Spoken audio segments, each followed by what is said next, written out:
Bom dia, pessoal. Hoje é dia 19 de novembro de 2025. Espero que vocês estejam bem e assim as suas famílias. A palavra que vamos compartilhar hoje está lá em Marcos, no capítulo 10, no versículo 17. Quando Jesus estava saindo de viagem, um homem veio correndo, ajoelhou-se na frente dele e perguntou: Bom mestre, o que devo fazer para conseguir a vida eterna? Jesus respondeu: Por que você me chama de bom? Só Deus é bom, mais ninguém. Você conhece os mandamentos: não mate, não cometa adultério, não roube, não dê falso testemunho contra ninguém, não tire nada dos outros, respeite seu pai e a sua mãe. Aí ele respondeu: Mestre, desde criança eu tenho obedecido a todos esses mandamentos, respondeu o homem. Jesus olhou para ele com amor e disse: Falta mais uma coisa para você fazer. Vá, venda tudo o que tem e dê o dinheiro aos pobres, e assim você terá riquezas no céu. Depois venha e me siga.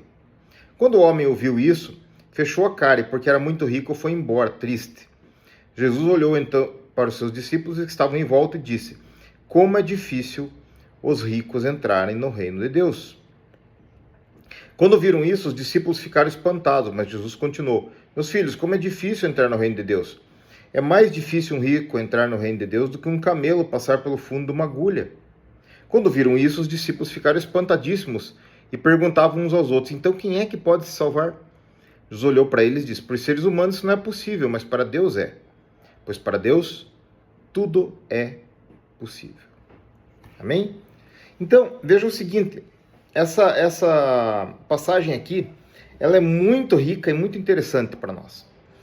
Porque assim, ele fala que é difícil para o rico entrar no reino do céu. Por quê? Porque o rico tende a amar o seu dinheiro, a amar o seu status atual e a amar as condições que o levaram a ter esse dinheiro, né?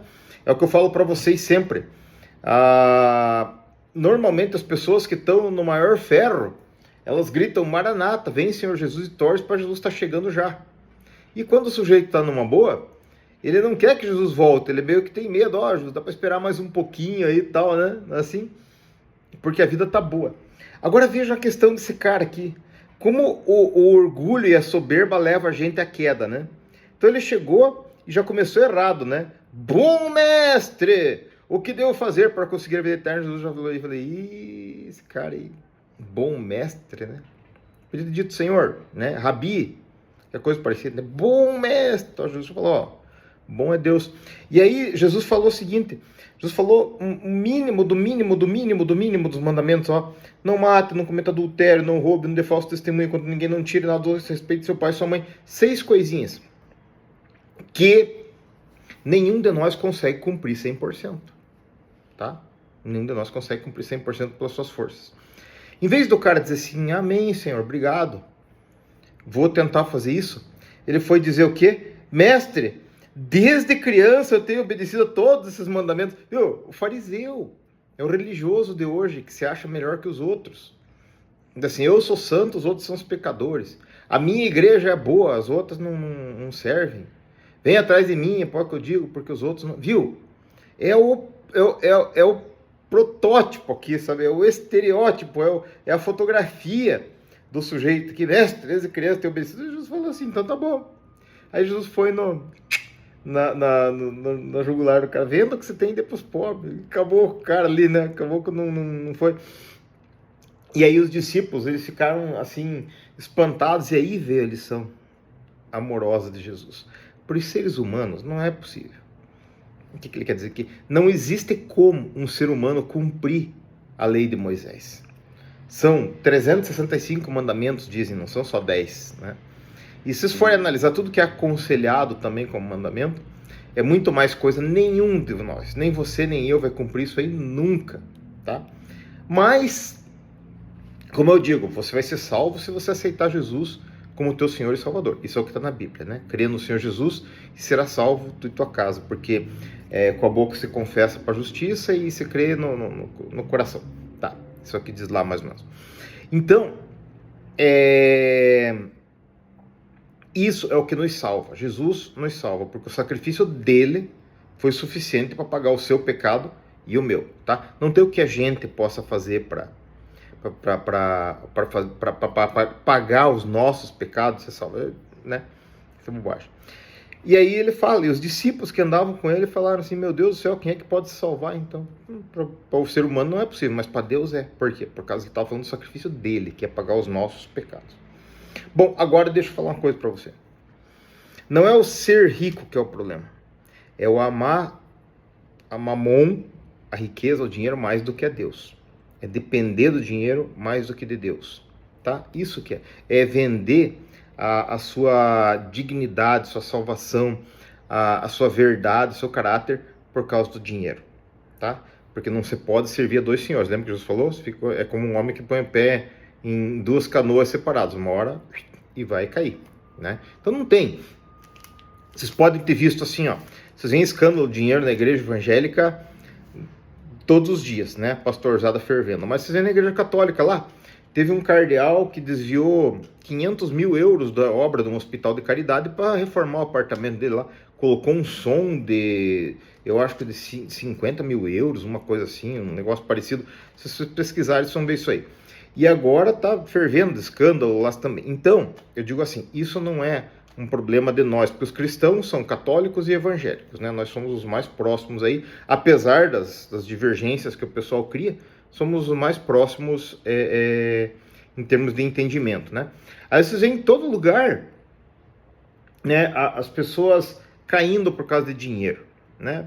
Ou se não é por causa de poder, coisa assim, caem por causa de dinheiro, por causa do amor ao dinheiro. Você vende por causa do dinheiro. Eu estava vendo uma história de um pastor que pregava sobre casais.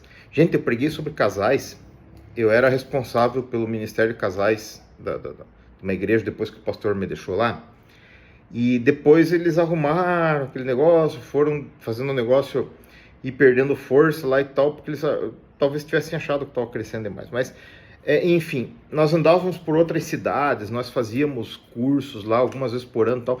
Eu nunca peguei dinheiro de ninguém, eu gastava dinheiro meu para fazer os lanches, meu e da Antonieta. A Antonieta fazia as balinhas, fazia os enfeites, a gente ofertava tudo. A apostila era por minha conta e tal.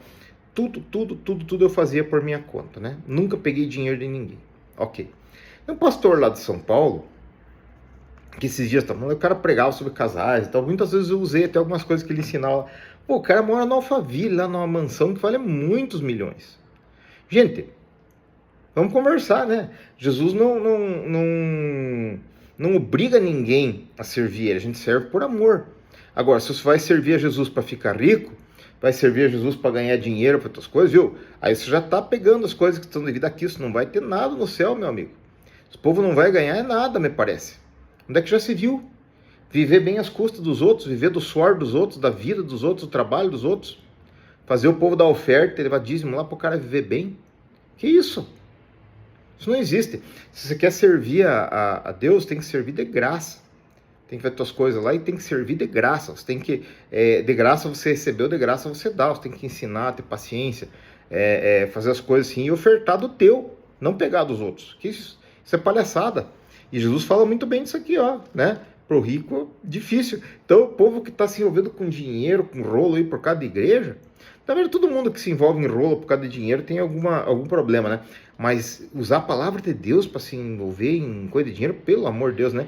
E aí Jesus fala assim, difícil um rico se salvar. O rico, aquele que ama o dinheiro, né? Entenda isso. Porque o cara aqui não tinha nenhum problema, então tá bom, eu faço tudo isso, eu dou minhas coisas e vou atrás do Senhor. Que nem fez Levi, ou Mateus, né? Jesus chamou ele, venha Mateus. E ele desceu da figueira lá e seguiu Jesus. Jesus falou, olha, como é que fazemos? Ele falou assim, não, se eu vou devolver tudo, e se eu roubei alguma coisa, eu vou devolver 4 vezes mais. Não quero saber, e vou atrás do Senhor, porque ele entendeu a dimensão das coisas de Deus ali, entendeu que o seguir a Jesus era muito mais importante do que o dinheiro, que é uma coisa que o fariseuzinho aqui não entendeu, né? E como nós estamos cheios de fariseus por volta, nós temos que cuidar disso. É como a oração do publicano, né, e do fariseu. Chegaram na praça os dois, o publicano ergueu os braços, lá, os franjos, lá assim. Ai, Senhor, muito obrigado, porque eu sou fariseu, não sou que nem esse publicano aí e tal.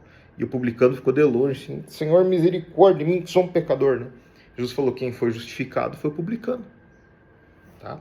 Mas essa palavra que fala muito a respeito de soberba, né? De amor, dinheiro e de soberba. Por quê?